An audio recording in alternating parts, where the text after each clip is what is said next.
After 12 chapters of defending himself, Paul finally says what he's been building toward this whole time.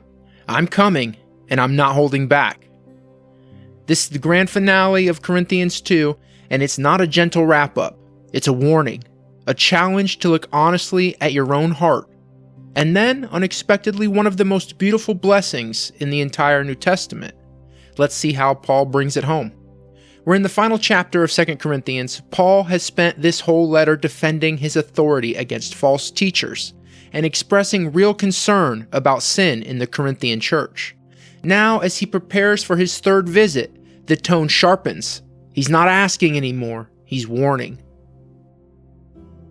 This is the third time I am coming to you.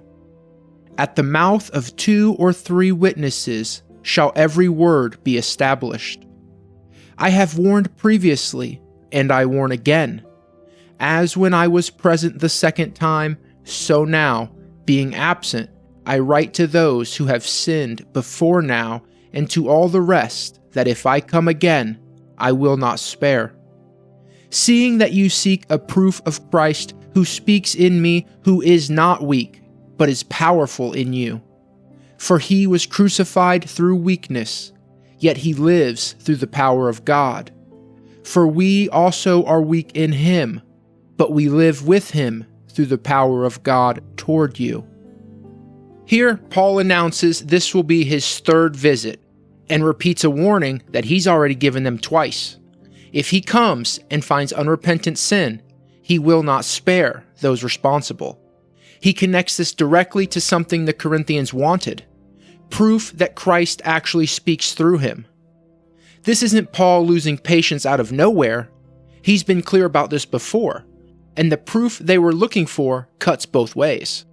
If Paul has to exercise real, God-given discipline among them, that itself will be the proof they wanted, that Christ is powerful in him, even though Paul himself may seem weak. Paul ties this to Christ himself, crucified in weakness, yet alive through the power of God. The same pattern applies to Paul, weak in himself, but powerful because of who's working through him. Now, Paul isn't threatening them to win an argument. He genuinely doesn't want to have to be harsh. And what he asks them to do next isn't about him at all. It's about looking at themselves. So instead of just waiting to be judged by Paul, he tells the Corinthians to do something first. Turn that scrutiny on themselves. Examine your own selves, whether you are in the faith.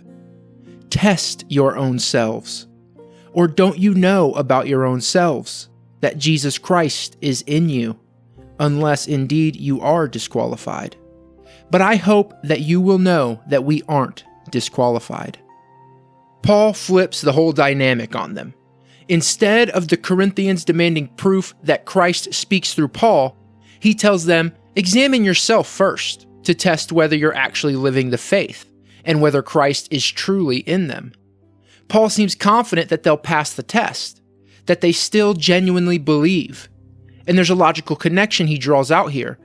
If Christ really is in them, then Paul, the one who introduced them to Christ in the first place, can't be a fraud either. Their faith and his legitimacy stand or fall together. This idea of turning inward before pointing outward has deep roots in Catholic practice. The Church teaches that receiving the sacraments should be prepared for by an examination of conscience made in the light of the Word of God. St. Francis de Sales, writing centuries later on this same habit of self-examination, urged believers to examine your heart often to see if it is such toward your neighbor, as they'd want in return. Paul's asking for exactly that kind of honest inward look before anyone starts pointing fingers outward. So what does Paul actually hope comes out of all this self-examination? Not exactly what you might expect.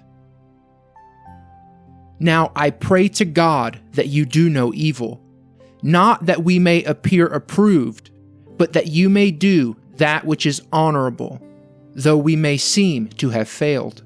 For we can do nothing against the truth, but for the truth. For we rejoice when we are weak and you are strong, we also pray for this, your becoming perfect. Paul prays the Corinthians simply do what's right, and he expectantly says he'd rather appear to have failed the test himself than to have them do wrong. He and his companions can't work against the truth, only for it. And he says he's actually glad to be weak, as long as the Corinthians are strong. This is a remarkable statement about priorities. Paul isn't protecting his own reputation. He says so directly, he'd rather look like a failed apostle than have the Corinthians fall into sin just so he could be vindicated. His entire concern is their real spiritual health, not his own image. And this connects back to right what we saw in chapter 12. Paul genuinely content to be weak, because it's not about him being impressive, it's about the truth and about the Corinthians actually being restored. That's why Paul writes all of this now, before he ever arrives. He tells us exactly what he's hoping to avoid. For this cause I write these things while absent, that I may not deal sharply when present, according to the authority which the Lord gave me for building up and not for tearing down. And there it is. He explains his entire reason for writing this all ahead of time, so that when he actually shows up, he won't have to be harsh.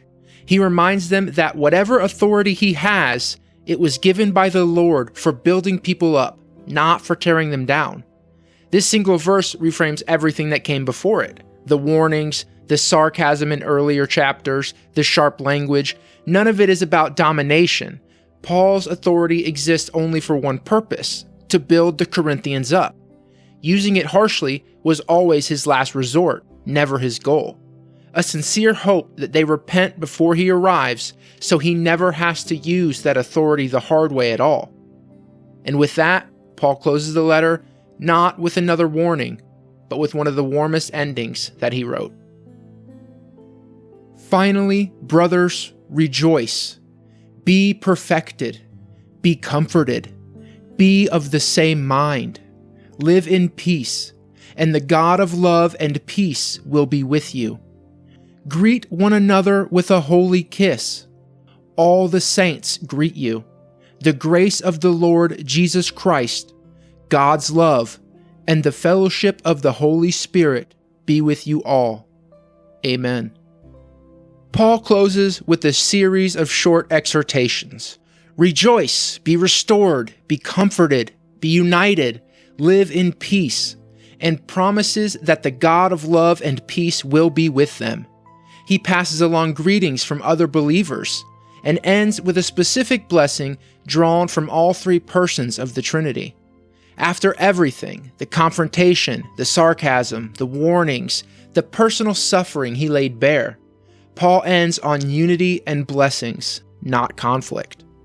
The final line is deliberate: grace from Christ, love from God the Father, and fellowship from the Holy Spirit. It's a complete Trinitarian farewell. This benediction has echoed through the church for 2,000 years. It's still prayed at the start of Catholic Mass today. Paul isn't just wrapping up a letter, he's leaving the Corinthians and us with the blessing meant to actually be lived out. Peace and one mind, not just heard and forgotten. Paul gives one final serious warning before his visit, then flips the pressure back onto the Corinthians, asking them to examine themselves rather than waiting to be judged. He makes clear that his authority was always meant to build up, never to tear down. And after everything this letter has covered, he closes not with more argument, but with peace, unity, and a blessing from the whole Trinity. Here's something worth carrying with you after this letter. If you examined your own heart the way Paul asked the Corinthians to, honestly, without waiting for someone else to point it out, what would you find? I hope that walking through the scripture like this, verse by verse with real context, has helped you as much as it has me actually understand 2 Corinthians. If it has, go ahead and subscribe, like the video, share it with everyone you ever met. We've just finished the whole letter together, chapter by chapter. Feel free to drop a comment, let me know which chapter in this letter meant the most to you. Next time, we're starting a new letter, Galatians, so I'll see you there.